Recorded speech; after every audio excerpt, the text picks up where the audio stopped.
നമസ്കാരം, സൂപ്പർ സാറാണ്. നമ്മളിന്ന് +1 ഇംപ്രൂവ്മെൻറ്റുകാർക്ക് വേണ്ടിയുള്ള വളരെ ഇമ്പോർട്ടൻറ്റ് ക്വസ്റ്റൻ ആണ്.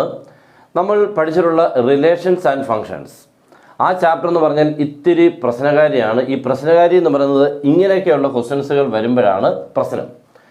ഇതൊക്കെയാണ് നമുക്ക് ഇനിയും പബ്ലിക് എക്സാമിന് വരുന്ന ക്വസ്റ്റൻ. ഇത് എന്താണ് പബ്ലിക് എക്സാമിന് വരാനുള്ള കാരണമെന്ന് കേട്ടെ. ഒന്നാമത് ഗ്രാഫിക്കലായിട്ടുള്ള ക്വസ്റ്റൻസുകളാണ് ഇപ്പോൾ കൂടുതൽ പ്രയോറിറ്റി എക്സാമിന് വരാൻ. അല്ല ചുമ്മാതെ ഒരു ക്വസ്റ്റ്യൻ സെൻറ്റൻസ് തരുന്ന പോലെയല്ല, ഫിഗറിനെയൊക്കെ കണ്ട് ആൻസർ ചെയ്യുന്ന രീതിക്കുള്ളത് വളരെ ഇമ്പോർട്ടൻസ് കൊടുത്തിട്ടുണ്ട്. പ്രാക്ടിക്കലായിട്ട് ചെയ്യുന്ന രീതിയിൽ കൂടെ മാറ്റുക, അതാണ് ഉദ്ദേശിക്കുന്നത്.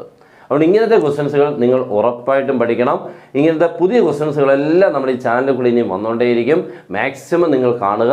പിന്നെ നിങ്ങൾ ജോയിൻ ചെയ്താൽ ഫുൾ മാർക്കിന് വേണ്ടിയുള്ള ക്ലാസ് നിങ്ങൾക്ക് കിട്ടും വളരെ എളുപ്പത്തിൽ. ഒരു ബുദ്ധിമുട്ടും ഇല്ലാതെ നമുക്ക് ഫിസിക്സ് ഉണ്ട്, മാത്സ് ഉണ്ട്, കെമിസ്ട്രി ഉണ്ട്. 3 സബ്ജക്റ്റിനും നിങ്ങൾക്ക് വേണ്ട രീതിക്കുള്ള ഏറ്റവും ബുദ്ധിമുട്ടുള്ള ആൾക്ക് പോലും പഠിക്കേണ്ട രീതിക്കുള്ള ക്ലാസ് കിട്ടും. ജോയിൻ ചെയ്യാൻ താഴെ തന്നുള്ള നമ്പറിൽ നിങ്ങൾ കോൺടാക്ട് ചെയ്താൽ മതി. ഓക്കെ, അപ്പോൾ ക്വസ്റ്റ്യൻ എല്ലാവരും നോക്കുക. ക്വസ്റ്റ്യനൊക്കെ ഒന്ന് വായിച്ച് നോക്കണം. 4 മാർക്കിൻ്റെ ക്വസ്റ്റ്യൻ ആണ്, അല്ലെങ്കിൽ ചിലപ്പോൾ ഒരു 3 മാർക്കിൻ്റെ. The above figure is a semi circle. അതെല്ലാവർക്കും കണ്ടപ്പോൾ മനസ്സിലായി. ഒന്നാമത് find the domain and range. അവിടെയാണല്ലോ പ്രശ്നം, ഇല്ലയോ? ഇത് കേൾക്കുന്നതേ ഇഷ്ടമല്ല.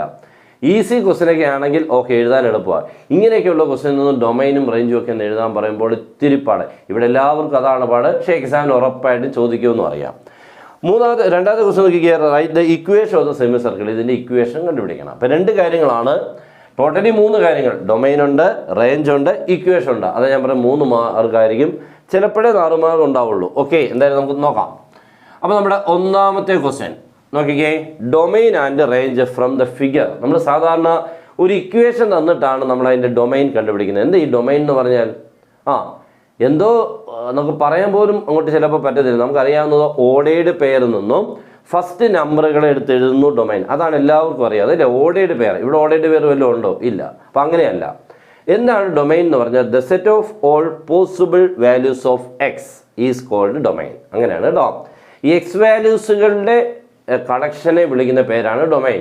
വൈ വാല്യൂസുകളുടെ കളക്ഷനെ വിളിക്കുന്ന പേരാണ് റേഞ്ച്. അത്രേ ഉള്ളൂ. എക്സും വൈയും അത്രേ ഉള്ളൂ. നമ്മൾ പക്ഷേ പഠിച്ചേക്കുന്നത് ഓർഡേർഡ് പെയർ അറിയാമെങ്കിൽ മാത്രമേ ഉള്ളൂ. ഓർഡേർഡ് പെയറിൽ നിന്നും എടുത്തെഴുതുക, അങ്ങനെ പഠിച്ചിട്ടുള്ളൂ. അങ്ങനെ ആവരുത്. അപ്പോൾ നമ്മൾ നോക്കിയ ഒരു ഫിഗറിൽ നിന്നും എങ്ങനെയാണ് നമ്മൾ ഡൊമൈൻ കണ്ടുപിടിക്കുന്നത് പറഞ്ഞാൽ, ഈ ഫിഗർ നിങ്ങൾ നോക്കണം. എക്സ് ആക്സിസ്, ഇതാണ് നമ്മുടെ എക്സ് ആക്സിസ്. എന്തുമാത്രം വൈഡായിട്ട് നിൽക്കുന്നു നോക്കണം. ലെഫ്റ്റിൽ നിന്നും റൈറ്റ് വരെ എന്തുമാത്രം, അത്ര എവിടെ മാത്രം നിൽക്കുന്നു നോക്കിയാൽ നിങ്ങൾക്കറിയാം. ലെഫ്റ്റിൽ -3 ശരിയല്ലേ മോനെ? -3. റൈറ്റ് സൈഡിൽ +3. ഓക്കെ ആണല്ലോ അല്ലേ? ഈ 2 നമ്പറുകൾക്ക് ഇടയ്ക്ക് ഉള്ളിടത്താണ് നമ്മുടെ ഗ്രാഫ് എക്സ് ആക്സിസ് നിൽക്കുന്നത്. വൈ ആക്സിസ് അല്ല ഇപ്പോൾ നോക്കുന്നത്. ഈ എക്സ് ആക്സിസ് എന്തുമാത്രം ഇടത്തുനിന്ന് വലത്ത് വരെ എന്തുമാത്രം നീളത്തിൽ നിൽപ്പുണ്ട് എന്ന് വെച്ചാൽ -3 തൊട്ട് +3 വരെ. ദെയർഫോർ ഡൊമൈൻ എന്ന് ചോദിച്ചു കഴിഞ്ഞാൽ domain is equal to X element of ഒന്നോ അല്ലെങ്കിൽ ഇങ്ങനെ കേട്ടോ, X element of -3 to +3 closed interval ആയിരിക്കണം കേട്ടോ. ക്ലോസ്ഡ് സ്ക്വയർ ബ്രാക്കറ്റ്, അല്ലാതെ സിമ്പിൾ ബ്രാക്കറ്റ് ആവരുത്. ഓക്കെ, അപ്പോൾ ഇതാണ് ഡൊമൈൻ. അപ്പോൾ ഡൊമൈൻ തീർന്നു. നോക്കിക്കേ, എന്ത് എളുപ്പമായിരുന്നില്ലേ? പക്ഷേ കാര്യം അറിഞ്ഞെങ്കിലല്ലേ എഴുതാൻ പറ്റുള്ളൂ. Okay, next range. റേഞ്ച് എന്ന് പറയുമ്പോൾ നേരെ തിരിച്ച് വൈ ആക്സിസ് നോക്കണം. നോക്കിക്കേ, വൈ ആക്സിസിൻ്റെ തണ്ട് ഇവിടെ തൊട്ട് മണ്ടയ്ക്കോട്ടല്ലേ ഉള്ളൂ നമ്മുടെ ഗ്രാഫ് ചെന്ന് മുട്ട് ചെയ്യുന്നുണ്ടോ? വൈ ആക്സിസ് മുട്ട് ചെയ്യുന്നത് ഇവിടെയാ, ഇല്ലേ? താഴോട്ടുണ്ടോ മോനെ? ഇല്ല, ഗ്രാഫ് താഴോട്ടില്ല. അപ്പോൾ ഇവിടം തൊട്ട് ഇവിടം വരെയാണ് നമ്മുടെ വൈ ആക്സിസിൽ ഗ്രാഫിൻ്റെ നീളം എന്ന് പറയുമ്പോൾ ഇവിടം തൊട്ട് 0. ഇവിടെ എപ്പോഴും 0 ആണല്ലോ. എവിടം വരെ? 3 വരെ. Therefore range is equal to 0 to 3. ഇപ്പോൾ ഓക്കെ അല്ലേ? ഇത്രയേ ഉള്ളൂ. ഓക്കെ, അപ്പം നമുക്ക് ഇങ്ങനെ വേണം ഇതിനെ പഠിക്കാൻ. അപ്പോൾ ഡൊമൈൻ കിട്ടി, റേഞ്ച് കിട്ടി. ക്ലിയർ? നെക്സ്റ്റ് എന്താ പറയുക? Write equation of the semi circle. ഈ സെമി സർക്കിളിൻ്റെ ഇക്വേഷൻ നമ്മൾ പണ്ട് സർക്കിളിൻ്റെ ഇക്വേഷൻ ചിലപ്പോൾ 10ാം ക്ലാസ്സിലൊക്കെ പഠിച്ചിട്ടുണ്ട്, ഇല്ലേ? സർക്കിളിൻ്റെ ഇക്വേഷൻ ഇല്ലയോ? എന്തായിരുന്നു? പല രീതിയിൽ കൂടെ പഠിച്ചിട്ടുണ്ട്. ഇവിടെ സെൻറ്റർ ഒറിജിനായിട്ടുള്ളതാണോ? സെൻറ്റർ ഉണ്ട്, ഇങ്ങനെ നമ്മൾ സർക്കിൾ വരയ്ക്കുന്നുണ്ട്, ഇങ്ങനെ ഉണ്ടോ? അപ്പോൾ സെൻറ്റർ ഒറിജിനായിട്ടുള്ള സർക്കിളിൻ്റെ ഇക്വേഷൻ എപ്പോഴും നമുക്കറിയാം. x² + y² is equal to r². അപ്പോൾ സെമി സർക്കിളിൻ്റെ ഇക്വേഷൻ എന്തായിരിക്കും മോനെ? ഇതിൻ്റെ പകുതി ആയിരിക്കുമോ സെമി എന്ന് പറയുമ്പോൾ? ഇല്ല, ഇതൊക്കെ തന്നെ കേട്ടോ. അല്ലാതെ സെമി സർക്കിൾ ആകുമ്പോൾ ഇക്വേഷൻ പകുതിയായിട്ടൊന്നും മാറില്ല, ഇത് തന്നെയാണ്. ഇവിടെ ഈ 6 എന്ന് പറഞ്ഞാൽ ഈ സർക്കിളിൻ്റെ റേഡിയസ് ആണ്. റേഡിയസ് ഇവിടെ നമുക്ക് റേഡിയസ് വരുന്നത് രണ്ട് ഇത്രയല്ലേ മോൻ, ഇത്രയല്ലേ റേഡിയസ് ഉണ്ടോ, ഈ നീളം അല്ലെങ്കിൽ ഈ നീളം അല്ലേ, ഇതെല്ലാം 3 അല്ലേ മോൻ, ഇവിടെ തൊട്ട് 3 എന്ന് പറയണ്ടോ, ഈ 3 എന്ന് പറയുക ഈ നീളം എത്ര മോനെ 3, അപ്പോൾ ഇതിൻ്റെ റേഡിയസ് എത്ര മോനെ 3. That is x square plus y square is equal to 3 square or x square plus y square is equal to 9. കഴിഞ്ഞു, അടിപൊളി. ഓക്കെ, അപ്പോൾ ഇത്രയേ ഉള്ളായിരുന്നു. അപ്പോൾ അടിപൊളിയായിട്ട് ഒരു ക്വസ്റ്റ്യൻ നമുക്ക് ക്ലിയർ ആയിട്ട് മനസ്സിലായി ഫ്രം ദ ഫിഗറിൽ നിന്നും എന്തൊക്കെയാണ് ഡൊമൈൻ ആൻഡ് റേഞ്ച്. നമ്മുടെ രണ്ടാമത്തെ ക്വസ്റ്റ്യൻ വളരെ ഇമ്പോർട്ടൻ്റ് ആയിട്ടുള്ള മറ്റൊരു 1 മാർക്ക് ക്വസ്റ്റ്യൻ ആണ്. Find the domain of f of x equal to 1/x-1.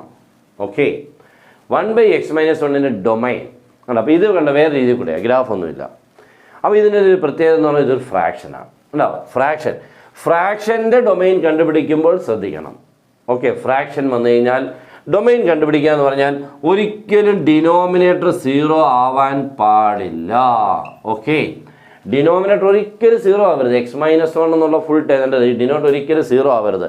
അപ്പോൾ ഡിനോട്ട് 0 ആവാതിരിക്കണമെന്നുണ്ടെങ്കിൽ എക്സിന് ആരെയൊക്കെ കൊടുക്കണം, അതാണ് ഡൊമൈൻ. എക്സിന് നിങ്ങൾക്ക് ആരെയൊക്കെ കൊടുക്കാമെന്നുള്ളതാണ് domain. The set of all possible values of X.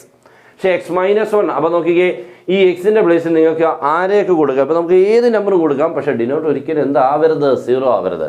അപ്പോൾ ഡിനോട്ട് ഇവിടെ ഇപ്പോൾ 0 ആവാൻ ഏതായിരിക്കും നമ്പർ, x-1നുള്ളിൽ എക്സിന് ഇപ്പോൾ 1 കൊടുത്തു കഴിഞ്ഞാൽ എന്താ സംഭവിക്കുന്നത്, 1 ഈ എക്സിന് 1 കൊടുക്കുമ്പോൾ 1 - 1 അയ്യോ 0 ആവും. അപ്പോൾ എക്സിന് 1 കൊടുക്കരുത്.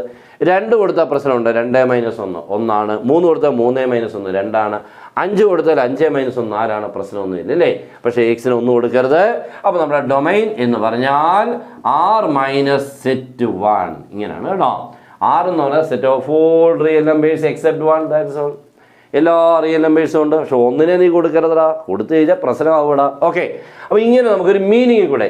ഇനി അതല്ല, ഇങ്ങനെ നമുക്ക് വേറെ ദിവസം ഇപ്പോൾ x-1 മാറി x+3 x4 ഇങ്ങനെയൊക്കെ വന്നു കഴിഞ്ഞാൽ ഇത് ചെയ്യേണ്ട വഴി എന്ന് പറഞ്ഞാൽ നിങ്ങൾ x-1 ഈക്വൽ 0 നിൽക്കിയിട്ടുണ്ട്. ഈ ഡിനോമിനേറ്റർ കിടക്കുന്ന ആ എക്സ്പ്രഷൻ ഈക്വൽ എത്ര മോനെ 0. ഓക്കെ, x-1 0 എന്ന് ഇക്വേറ്റ് ചെയ്യുമ്പോൾ x ഈക്വൽ എത്ര ആവും മോനെ 1. -1 അപ്പുറത്തേലും എന്താവും +1 ആവും കേട്ടോ. അപ്പോൾ ഈ 1, അപ്പോൾ എക്സിന് 1 കിട്ടിയില്ലയോ, അതിനെ അങ്ങ് കുറച്ചാൽ മതി. ഇതാണ് കേട്ടോ, ആ 1 ആണ് ഇവിടെ കുറയ്ക്കുന്നത്. അപ്പോൾ ഇങ്ങനെ നിങ്ങൾക്ക് ഡൊമൈൻ കണ്ടുപിടിക്കാം. ഡിനോട്ടറിന് 0 നിൽക്കിയിട്ട് അവിടുന്ന് എക്സിൻ്റെ വാല്യൂ കിട്ടും. ആ എക്സിൻ്റെ വാല്യൂ എത്ര ആണോ അത് ഒരു സെറ്റിനുള്ളിലിട്ട് R-1 കിട്ടാൽ മതി. അപ്പോൾ നമ്മുടെ ഡൊമൈൻ കിട്ടും. അങ്ങനെയാണെങ്കിൽ 1/x+2ൻ്റെ ഡൊമൈൻ ചോദിച്ചാൽ നിങ്ങൾ എന്താ ചെയ്യേണ്ട മോനെ, ഈ x+2 0 നിൽക്കിയിട്ട് ചെയ്യുമ്പോൾ എക്സ് ഈക്വൽ എത്ര കിട്ടും -2. ഓക്കെ, എക്സ് -2 കിട്ടിക്കഴിഞ്ഞാൽ ദെർഫോർ ഡൊമൈൻ എഴുതുമ്പോൾ R- സെറ്റിനുള്ളിൽ ആരാ മോനെ -2. കഴിഞ്ഞു, ഇത്രയേ ഉള്ളൂ. ഇപ്പോൾ ക്ലിയർ ആയല്ലോ. അപ്പോൾ ഇങ്ങനെ നമുക്ക് ക്ലിയർ ആയിട്ട് അടിപൊളിയായിട്ട് എക്സാമിന് വരുന്ന ക്വസ്റ്റ്യൻസുകളെ പഠിക്കണം, എന്നെങ്കിൽ മാത്രമേ സ്കോർ ചെയ്യാൻ പറ്റുള്ളൂ. ക്വസ്റ്റ്യൻ എന്തായാലും അത്ര ഈസി ആയിരിക്കത്തില്ല എന്നുള്ള കാര്യം നിങ്ങൾ ശ്രദ്ധിച്ചിരിക്കുക. ഓക്കെ, അപ്പോൾ എല്ലാവരും നല്ലപോലെ പഠിക്കുക. നമ്മുടെ സപ്പോർട്ട് മാക്സിമം കിട്ടും. ജോയിൻ ചെയ്താൽ ഫുൾ ക്ലാസ് കിട്ടും, ഫുൾ മാർക്ക് കിട്ടും. Good bye.